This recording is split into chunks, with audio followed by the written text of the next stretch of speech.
Louvado seja nosso Senhor Jesus Cristo. Para sempre seja louvado. Bom dia. Bom dia. Vocês estão bem? Que bom. Irmãos e irmãs, amados de Jesus Cristo, a proposta dessa manhã é que a gente reflita um pouco sobre a responsabilidade do sentinela. Nós vimos que Deus escolhe sentinelas, chama sentinelas, capacita sentinelas, respeita sentinelas e espera do sentinela a prestação de um serviço, não é? E se nós olharmos para aquilo que é próprio de um sentinela fazer e perguntarmos-nos qual será a sua responsabilidade, é claro que ele tem um dever a cumprir. Qual será a responsabilidade, não só a responsabilidade de ofício, mas qual será o comprometimento que deve mover esse sentinela a agir segundo a orientação que recebeu do seu Senhor? Não é? Deve estar motivado por alguma coisa a mais.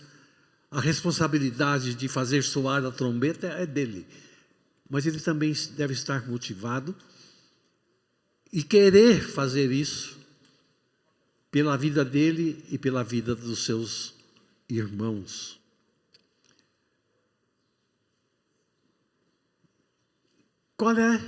Qual será a responsabilidade do músico, do artista católico, de todo aquele que está dentro daquele ministério para exercer a favor do povo essa atitude de tocar a trombeta, de anunciar a palavra, de ocupar os espaços com a palavra de Deus para afugentar o inimigo?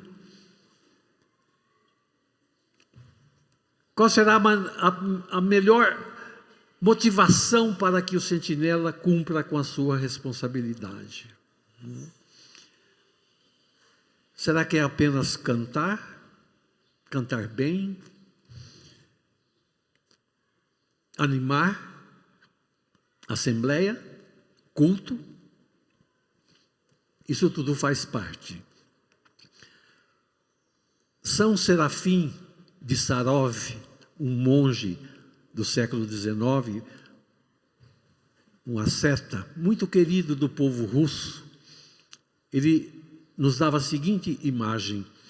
Ele dizia: é muito fácil pregar a palavra. É muito fácil. É como lançar pedras de cima de um penhasco profundo. É fácil lançar as pedras. E dizia ele: o difícil é viver aquilo que se prega. Aquilo que se prega. Dizia, aí é como ir ao fundo do penhasco e transportar para cima as pedras lançadas. Parodiando São Serafim, nós poderíamos dizer: é muito fácil cantar, é gostoso cantar, é prazeroso cantar, gera satisfação, até lustra o nosso ego. Fazemos agitação com o nosso canto. Fácil cantar, mas é preciso estar atento, sabendo que é muito difícil e eu não posso me descuidar disso, viver aquilo que eu canto, aquilo que eu anuncio através da minha música.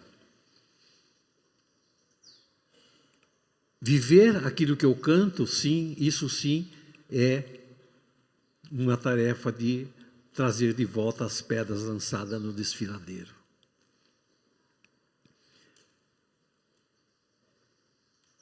Então nós conhecemos na nossa história, cada um de vocês com certeza tem muitos exemplos disso, de irmãos e irmãs do ministério que foram usados poderosamente por Deus, irmãos que faziam e exerciam o seu ministério com muita unção e que realmente atraía multidões e que, por algumas razões, ficaram pelo caminho. Ficaram pelo caminho. Gente famosa. Gente de quem a gente dizia, puxa, mas era batizado no Espírito. Tinha uma unção quando cantava. O que será que aconteceu, não é? O batismo no Espírito, meus irmãos e minhas irmãs, não elimina a tensão entre o nosso espírito e a carne. Você ser batizado no Espírito Santo, ter sido chamado, confirmado no ministério, não lhe dá a garantia de que você já está completamente isento das dificuldades da luta da carne. A velha natureza vai gritar até o último dia da nossa vida e vai tentar derrubar a nossa nova natureza, que recebemos por graça um dia do Senhor nosso Deus. Então eu pergunto, qual será de fato o último propósito? Qual será o último lugar onde o batismo no Espírito quer nos levar? Será que é apenas fazer de nós músicos de êxito? Será que é fazer de nós operadores de carismas extraordinários? Fazer de nós artistas que atraem multidões? Isso tudo também pode ser verdade. Mas o último lugar, a última instância, onde o Espírito Santo, pelo batismo, quer nos levar, é nos capacitar a sermos aquilo que Deus quer que nós sejamos. O batismo no Espírito não nos dá uma potência, um poder para exigirmos coisas de Deus e fazemos aquilo que nós bem entendemos, a revelia da vontade de Deus. O batizado no Espírito tem que ter essa consciência de que ele está sendo colocado numa posição onde Deus poderá exigir dele o que lhe aprouver. O que melhor lhe aprouver. Ele precisa dessa consciência. Quando eu sou batizado no Espírito, descortina-se para a minha vida uma exigência que está para além de tudo aquilo que envolva simplesmente a técnica do ministério, a performance do ministério. O que será que Deus quer do batizado no Espírito? O que será que Deus quer de você? Não tenha dúvida. Em primeiro lugar, acima de tudo, Deus quer que você seja santo, santa, santo. Se você olhar para a Sagrada Escritura, desde lá, especialmente do livro do Levítico em diante, você vai ver Deus em diversas ocasiões repetir: sejam santos. Sede santos, porque eu sou santo. E vai, através da revelação, sempre chamando a atenção sobre a sua santidade e que nós devemos imitar, procurar alcançar. E vai até a carta de Pedro, que vai dizer, citando o Levítico, a semelhança daquele que vos chamou, daquele que vos convocou, daquele que os constituiu sentinelas. A exemplo dele, sede santos, porque ele é santo.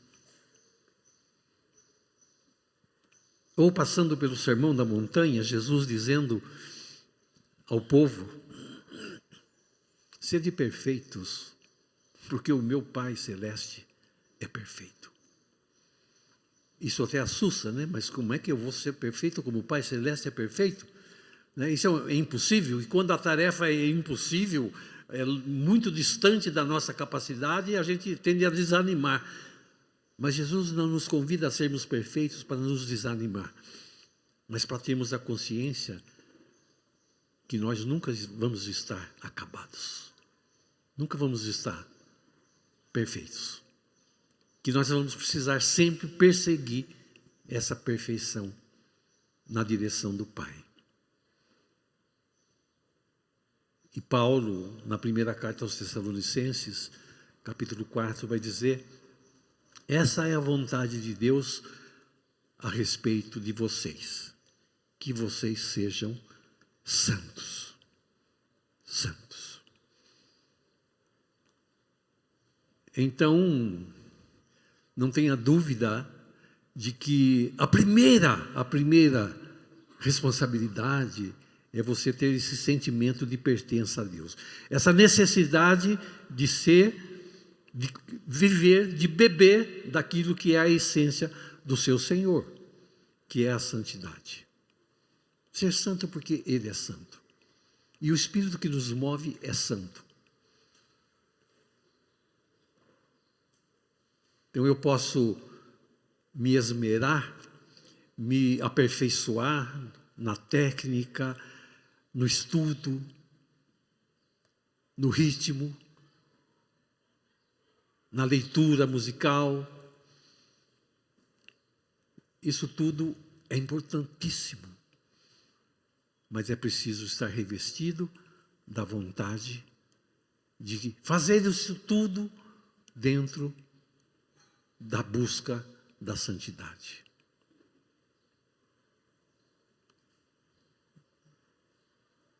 Deus pode não fazer conta da nossa capacitação, mas Deus sempre quer levar em conta a nossa vontade de ser santo. Eu posso fazer muitas coisas sem o Espírito Santo e sem ser santo. Posso fazer muitas coisas, mas gerar pelo meu ministério o homem novo, a mulher nova, sem o exemplo da santidade, não consigo. Sem me deixar possuir, conduzir pelo Espírito que é santo, eu não consigo. Um servo santo é um instrumento poderoso nas mãos de Deus. Um servo santo. Pode não ter tantas qualidades, pode não ter tanto conhecimento, mas se ele tem o desejo de ser santo, isso revitaliza todo o seu ministério e faz a diferença, sabe? É preciso buscar deixar-se possuir e conduzir por aquele que é santo. Santo Papa Paulo VI dizia num documento sobre a evangelização que o Espírito Santo é aquele que ainda hoje age no coração daqueles que se deixam por ele possuir e conduzir. Veja, é o Espírito Santo que age hoje sim, em qualquer um? Não. No coração daqueles que se deixam por ele possuir. É preciso ser possuído pelo Espírito e conduzir por ele. E ele acrescentava, e é ele quem predispõe o coração de quem escuta o anúncio da palavra, do canto, predispõe o coração de quem ouve para acolher o anúncio dos mistérios de Deus. Porque a mensagem cristã tem mistérios. Não se trata de um ensino, não se trata de transmitir conhecimentos apenas. Isso também é importante. Mas ela contém mistérios que só são aceitos, compreendidos por quem ouve, se o Espírito Santo está envolvido naquela ação. Se você tem buscado se deixar possuir pelo Espírito Santo. Se você tem buscado vida de santidade. Então nós não podemos perder de vista esse propósito último de Deus para as nossas vidas. Especialmente do ministério, que é um ministério de tanta visibilidade, né? Que, como dizia, é gostoso, prazeroso cantar, animar.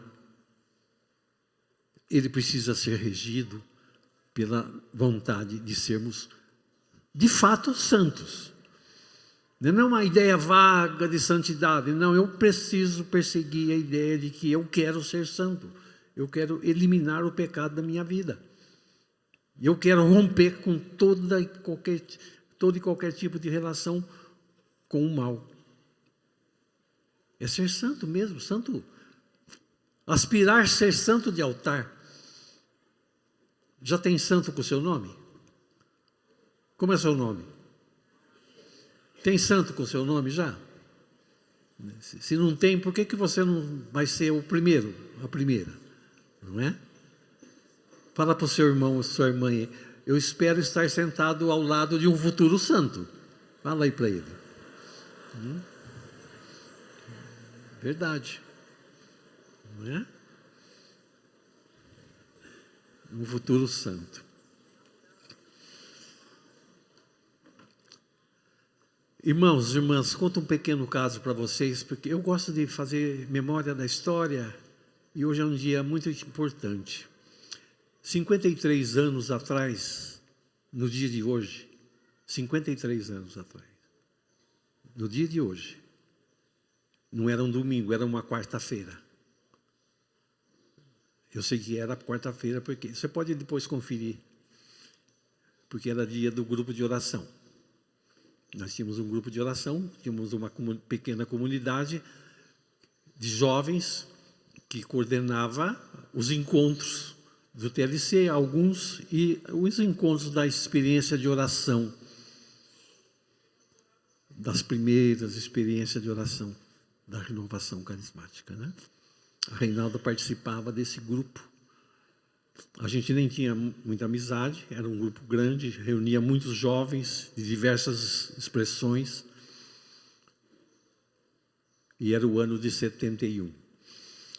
Depois do grupo, dessa noite, nós nos reunimos, a gente chamava de reunião dos corujas, né? Porque era quando o pessoal podia, o pessoal estudava, trabalhava, então a gente fazia essa reunião a partir do grupo de oração.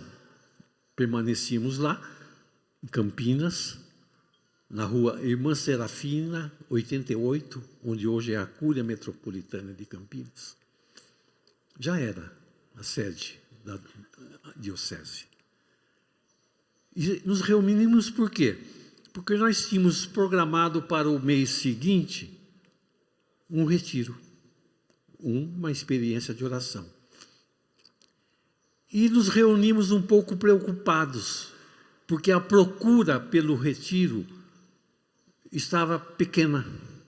Não tinha tanta gente como era costume ter. Porque geralmente os encontros eram com bastante jovens. E até aquele momento não tinha muita inscrição. As inscrições naquele tempo eram exigentes, os párocos tinham que dar autorização para a pessoa ir fazer o encontro. Bons tempos. E começamos a discutir se não seria viável a gente adiar aquele encontro, porque pensavam, no fim do ano, perto das festas de Natal, Ano Novo.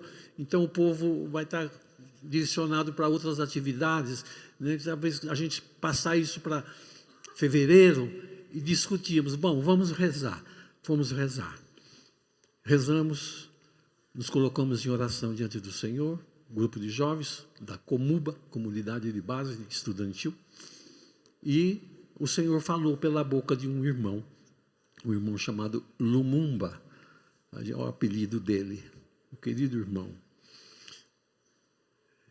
e disse pela boca dele: prossigam com esse encontro, porque eu vou suscitar a partir dele um profeta que vai abalar e agitar a igreja do Brasil.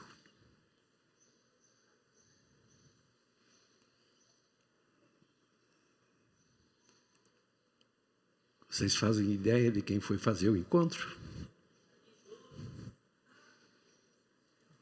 O nosso querido Padre Jonas.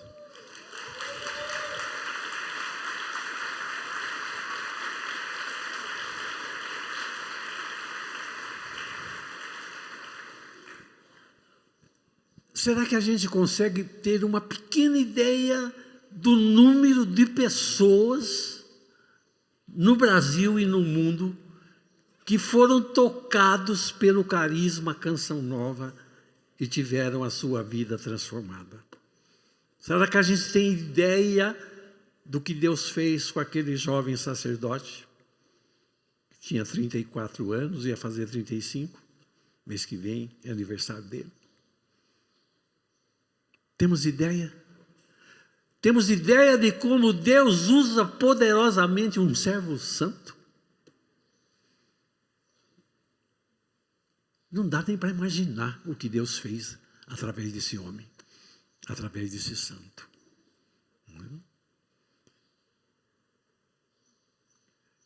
O fez por grandes habilidades? Não o fez principalmente porque ele sempre viveu a santidade. Sempre viveu a santidade.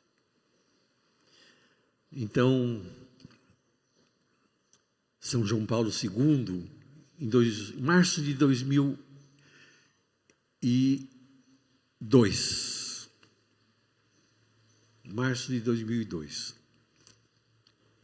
ele falava uma frase fantástica para nós da corrente de graças. Mas antes disso eu queria falar de um outro documento dele mesmo, introduzindo isso que eu vou falar, que é a chave para a nossa manhã. João Paulo escreveu um documento no começo do milênio, né, Novo Milênio Ineunte, 6 de janeiro, do 1º de janeiro do milênio, aniversário da Reinalda. Ela chama Reinalda porque nasceu no dia de Reis. E nós começamos a namorar no aniversário dela, no dia de Reis. E casamos 2 anos depois, no dia de Reis. E ela ficou dos Reis, porque eu sou dos Reis, meu sobrenome.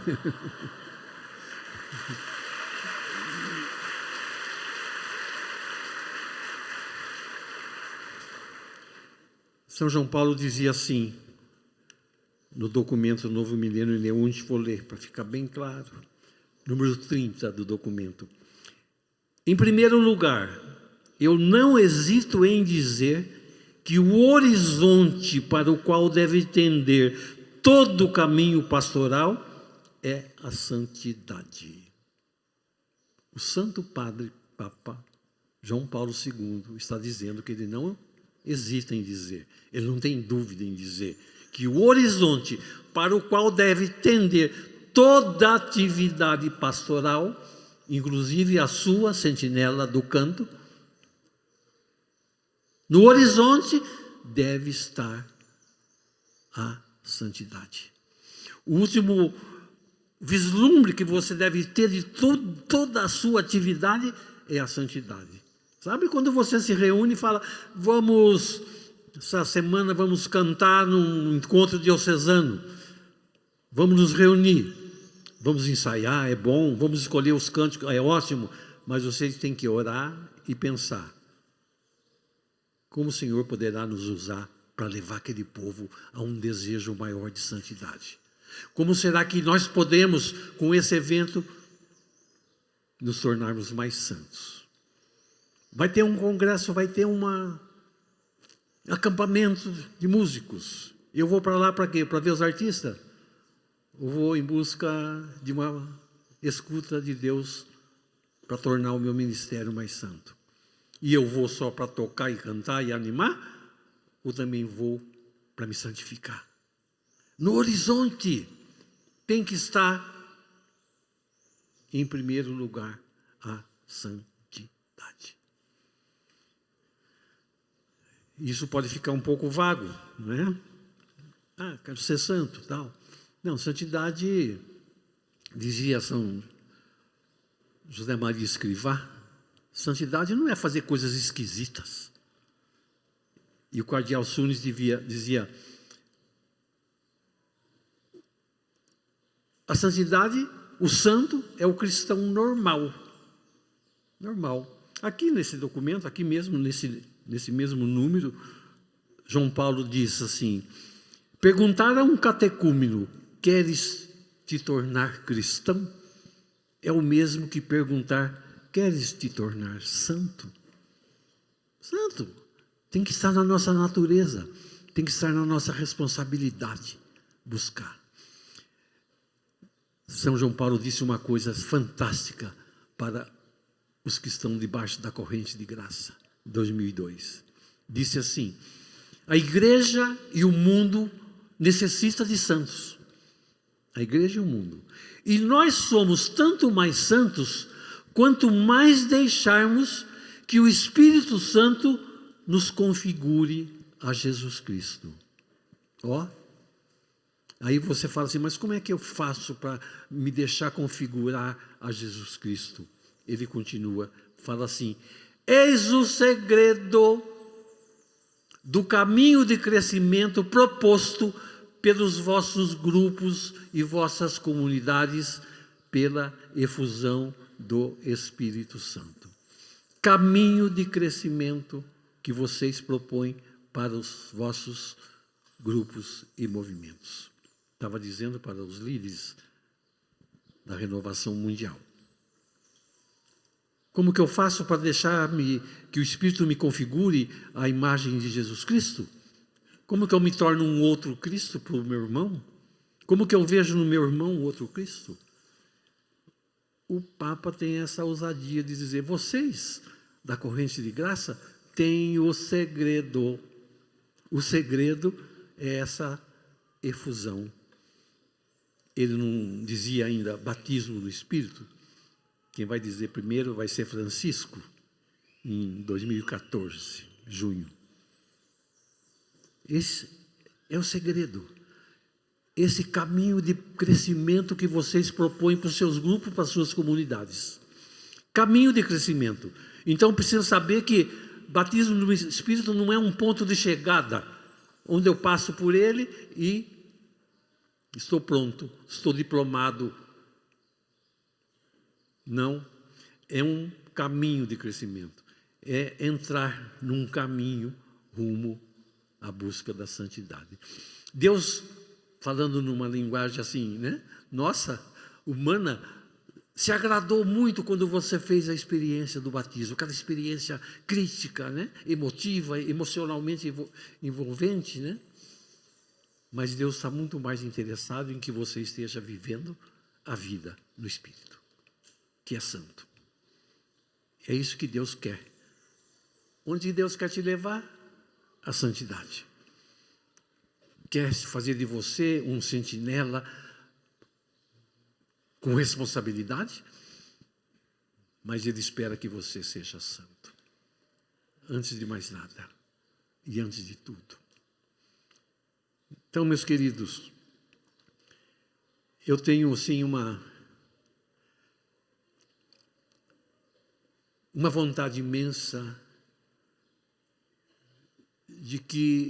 um desejo imenso, de que especialmente cresça no coração de vocês, se já não tem, esse desejo específico de ser santo, de colocar a santidade no horizonte de tudo que você faz. De tudo que você for planejar, seja qual for a atividade, pensar em aí estar inserida a vontade de ser mais santo. De preparar as coisas de modo que facilite as pessoas a serem outro Cristo. Configurar-se a Jesus Cristo. A deixar-se configurar pelo Espírito Santo em Jesus Cristo. Nós vamos ter depois um outro momento, onde vamos falar um pouco sobre essa efusão do Espírito, que nos capacita e nos coloca na condição que Deus quer nos colocar. Mas eu já digo de antemão, né? Falávamos antes do dom do Espírito, agora é um dom para nós, agora nesses tempos ele se tornou um dom para nós. A condição para se receber o dom começa com a conversão, começa com arrependimento. Quando aqueles homens estupefatos viram a manifestação poderosa do Espírito no Pentecostes e perguntam: irmão, então o que faremos? O que faremos então nós? Diante desse fato de que agora o Espírito Santo está sendo derramado e dado. E Pedro responde: arrependei-vos. Arrependei-vos.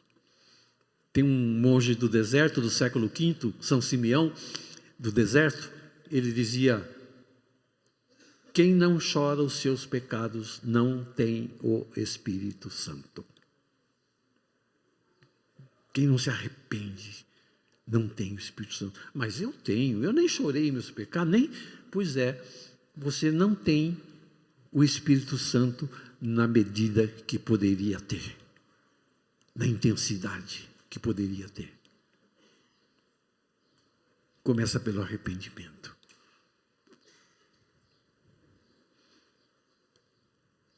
Então, nesse segundo momento, a gente gostaria de orar também, refletir um pouquinho só, mas orar para que Deus realize em nós uma renovada efusão do Espírito Santo, com vistas àquilo que Ele tem para a nossa vida. E já vamos então com o coração, nesse meio tempo, pedindo para o Senhor trabalhar na nossa vida o arrependimento. Vamos já preparando o nosso coração nesse sentido. Você quer receber mais do Espírito? Você pode. Fica de pé um pouquinho e canta comigo assim. Eles pegam o tom.